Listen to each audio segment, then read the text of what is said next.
পুরুষের গুণময় স্বভাবভেদে তন্নিষ্ঠ ভক্তিরও ভেদ হয়, অর্থাৎ সত্ত্বাদি গুণের তারতম্যে যাহার যেমন স্বভাব তাহার ভক্তিরও তদনুরূপ হয়।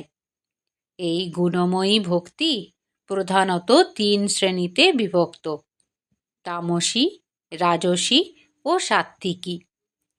তামস স্বভাব ব্যক্তিগণ হিংসা, দম্ভ অথবা মাৎসর্যের বশীভূত হইয়া অন্যের অহিত সাধনার্থে ভগবানের প্রতি ভক্তি করিয়া থাকে।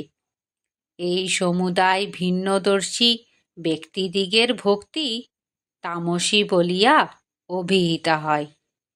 রজগুণ প্রধান স্বভাব ব্যক্তিগণ যশ অথবা ঐশ্বর্য লাভের অভিপ্রায়ে প্রতিমাদিতে ভগবানের অর্চনা করে। ইহারাও ভক্তি ব্যতিরেকে অন্য বিষয়ের আকাঙ্ক্ষা করে। ইহাদের ভক্তি রাজসী বলিয়া অভিহিতা হয়। সত্ত্বগুণ প্রধান স্বভাব ব্যক্তিগণ স্বীয় কর্মক্ষয় মানসে ভগবানে কর্ম সমর্পণ করিয়া অথবা স্ব আশ্রম ধর্মবৎ ভগবৎ অর্চনা কর্তব্য এইরূপ মনে করিয়া স্ব স্ব বর্ণাশ্রম ধর্মানুষ্ঠানের সহিত শ্রবণ কীর্তনাদি ভক্তির অনুষ্ঠান করেন। ইহারাও ভক্তি ব্যতিরিক্ত মোক্ষ কামনা করিয়া থাকেন। এই সমুদায় ভক্তের কর্মাদি মিশ্রা ভক্তি সাত্ত্বিকী নামে অভিহিতা হয়।